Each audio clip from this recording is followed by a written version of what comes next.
Graças a Deus. Eu gostaria de estar aqui compartilhando mais uma palavra com todos vocês que fica em Deuteronômio, capítulo de número 8. O Senhor, Ele nos exorta a ter em memória os benefícios que Ele nos proporciona. Olha o que diz a palavra aqui, ó, Deuteronômio 8. Ó, todos os mandamentos que hoje vos ordeno guardareis para os fazer, para que vivais e vos multipliqueis, entreis e possuais a terra que o Senhor jurou a vossos pais. E te lembrarás de todo o caminho pelo qual o Senhor teu Deus te guiou no deserto estes 40 anos, para te humilhar, para te provar, para saber o que estava no teu coração, se guardarias os seus mandamentos ou não. Então o Senhor, Ele nos leva para o deserto, para nos provar, para nos humilhar. Ele nos guia nesse deserto.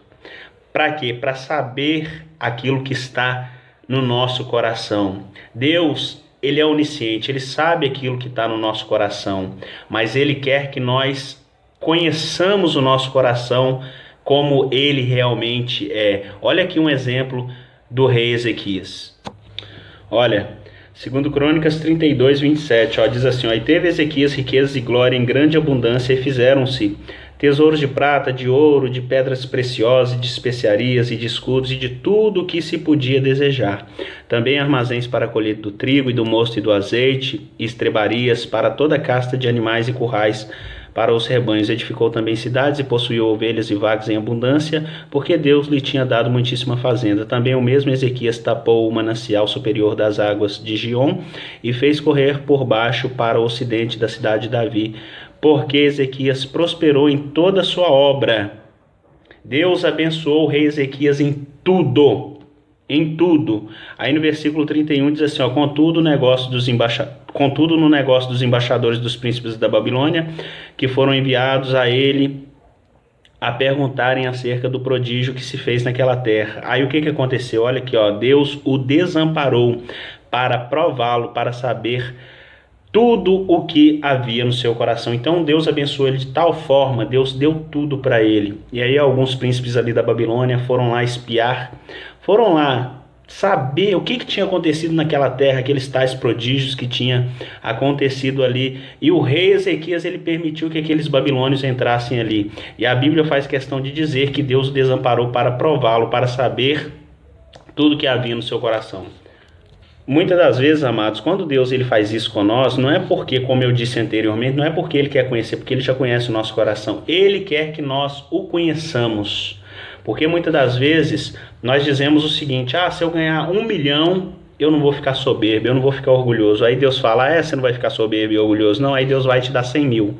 Aí daqui a pouco você já quer pisar nos outros, você já quer humilhar os outros. Então Deus, Ele quer que nós nos conheçamos como pessoa, para depois nos abençoar. Então Ele está falando aqui em Deuteronômio 8 com o povo, e te lembrarás de todo o caminho pelo qual o Senhor teu Deus te guiou no deserto desses 40 anos, para te humilhar, para te provar, para saber o que estava no teu coração, se guardaria os seus mandamentos ou não.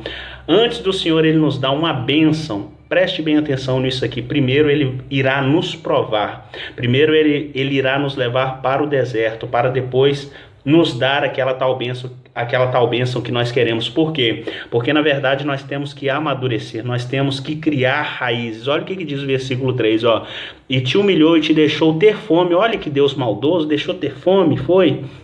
Será que Deus é maldoso mesmo? Te humilhou, te deixou ter fome e te sustentou com maná que tu não conheceste, nem teus pais o conheceram, para te dar a entender que o homem não viverá só de pão, mas de tudo que sai da boca do Senhor viverá o homem. Então, Deus, é como eu disse para minha esposa, que Deus ele não deixa uma pessoa passar fome porque ele é mau, mas sim porque ele quer ensinar aquela pessoa que ela depende unicamente e totalmente da palavra dele. O pão físico, ele mata a fome humana, mas a palavra de Deus mata a fome espiritual. Então Jesus falou isso para o diabo, ele está querendo aqui mostrar a importância da palavra de Deus. Jesus ele diz assim para o diabo diz assim para Jesus no deserto, transforma essas pedras em pães. Jesus ele diz assim, nem só de pão viverá o homem, mas de toda a palavra, ele cita Deuteronômio 8, mas de toda a palavra que sai da boca de Deus. Então, Deus, ele nos prova, muitas das vezes, Deus ele vai permitir você passar fome, ele vai deixar você ter fome, para você aprender a confiar nele, porque muitas das vezes a gente não pode passar uma provinha que a gente já corre no vizinho, a gente já corre no parente, me empresta 100, me empresta 200, e Deus ele quer que você confie nele totalmente, que ele cuida de você. Olha o que diz aqui, ó, vou pular lá para frente, porque senão o vídeo vai ficar muito grande, ó. Versículo 10, ele diz assim, ó, quando, pois, tiveres comido e fores fartos, louvarás ao Senhor teu Deus pela boa terra que te deu, né? Aqui anteriormente, aqui no versículo 9, 8, 7, ele vai falar de uma terra muito boa, de águas, muitas águas. Ele vai falar de trigo, ele vai falar de cevada, de vides, figueiras, romeiras. Ele vai falar de oliveiras para fazer azeite. Ele vai falar de uma terra que tem mel. Ele vai falar que essa terra é uma terra muitíssimo abençoada. Ele vai falar, eu vou dar para você essa terra depois que eu te provar, eu vou dar para você. Ou seja, pão sem escassez. Deus ele quer nos abençoar, Deus ele quer nos prosperar em todos os sentidos da nossa vida, mas primeiro ele irá nos provar, primeiro ele irá nos amadurecer. Então ele está falando, ó, quando pois tiveres comido e fores farto, louvarás ao Senhor teu Deus pela boa terra que te deu. Ou seja, você agradeça a Deus. Por isso que o título diz exortação a ter em memória os benefícios do Senhor. Ele nos exorta a sempre lembrar dos benefícios que ele tem nos feito. Olha o que diz, ó, guarda-te para que não te esqueças do Senhor teu Deus, não guardando os seus mandamentos e os seus juízos e os seus estatutos que hoje te ordeno, para que porventura, havendo tu comido, estando farto, e havendo edificado boas casas e habitando-as, e se tiverem aumentado as tuas vacas e as tuas ovelhas, e se acrescentar a prata e o ouro, e se multiplicar tudo quanto tens, se não eleve o teu coração, ou seja, você não fique soberbo. Depois que eu te abençoar, Deus está falando, depois que eu te abençoar, não fique soberbo, não fique orgulhoso, e te esqueças do Senhor teu Deus, que te tirou da terra do Egito, da casa de servidão, que te guiou por aquele grande e terrível deserto de serpentes ardentes e escorpiões de secura, em que não havia água, e tirou água para ti da rocha, que no deserto te sustentou com maná, que teus pais não conheceram, para te humilhar, para te provar, para no fim te fazer o quê? Bem. Então o Senhor ele nos prova, ele nos humilha mesmo. Para quê? Para no final ele nos fazer bem. A Bíblia vai dizer, lá em Apocalipse 3, 19 diz assim, ó, eu repreendo e castigo todos quantos amo, sê pois zeloso e arrepende-te. Então Deus ele repreende, ele castiga aquele que ele ama. Então Deus ele quer nos dar o melhor, mas primeiro ele tem que nos preparar, ele tem que moldar o nosso coração. Deus nunca vai te dar algo que você não esteja preparado para receber. Deus nunca, por exemplo, você é um pai, você não vai dar uma moto para o seu filho de 8 anos, porque senão ele vai morrer. Deus, ele nos preserva. Olha o que diz aqui, ó, versículo 17, não digas no teu coração, a minha força e a fortaleza do meu braço me adquiriram este poder. Olha o que diz aqui em Jeremias 9:23, ó. Jeremias 9:23 diz assim, ó, assim diz o Senhor, não se glorie o sábio na sua sabedoria, nem se glorie o forte na sua força, nem se glorie o forte na sua força, não se glorie o rico nas suas riquezas, mas o que se gloriar, glorie-se nisto, em conhecer o Senhor e saber que Ele é Deus. Então eu não devo gloriar-se na minha força. Foi o trabalho, foi a força do meu braço que eu consegui todas essas coisas. Foi eu que consegui, eu levantava de manhã cedo, eu trabalhava, mas quem te deu saúde? Quem te deu vida para você trabalhar? Não foi Deus? Por isso ele fala, não se glorie o sábio na sua sabedoria, nem o forte na sua força, nem o rico nas suas riquezas, mas o que se gloriar, glorie-se nisto, em me conhecer, assim diz o Senhor, e saber que eu sou Deus. Então ele diz aqui, ó, versículo 17, não diga no teu coração, a minha força e a fortaleza do meu braço me adquiriram este poder, porque muitos falam por aí, foi o meu trabalho, é porque eu sou inteligente, é porque eu sou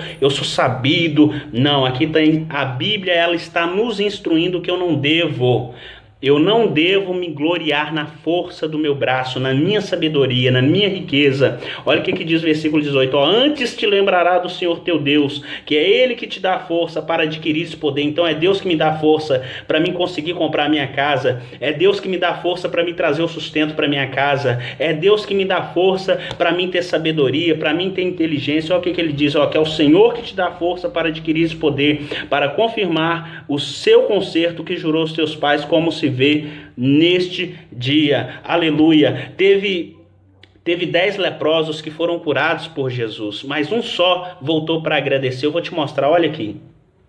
Já leio, já encerro. Ó, Lucas 17:11. Ó, e aconteceu que indo ele a Jerusalém, passou pelo meio de Samaria e da Galiléia, e entrando na aldeia, saíram-lhe ao encontro 10 homens leprosos, os quais pararam de longe e levantaram a voz, dizendo: Jesus, mestre, tem misericórdia de nós. Esses 10 leprosos disseram, gritaram de longe, falaram isso: Jesus, mestre, tem misericórdia de nós.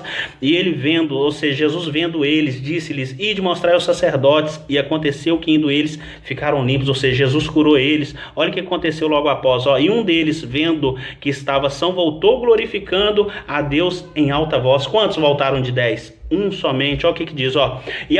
E caiu aos seus pés, ou seja, caíram aos pés de Jesus ali com o rosto em terra, dando-lhe graças. E este era o que? Samaritano. E respondeu-lhe Jesus e disse: não foram 10 os limpos? E onde estão os 9? Não houve quem voltasse para dar glória a Deus, senão este estrangeiro? E disse: levanta-te e vai, a tua fé te salvou. Então Jesus ele está falando, olha, de 10 leprosos, onde estão os 9? Somente um voltou para agradecer. Somente um. Por quê? Porque geralmente é assim. Todos são beneficiados pelo Senhor. Mas ter em memória os benefícios do Senhor são poucos. Os que voltam para agradecer são poucos. Amém, amados? Eu gostaria de deixar essa palavra do Senhor, que você seja edificado por ela onde quer que você esteja, no nome do Senhor Jesus.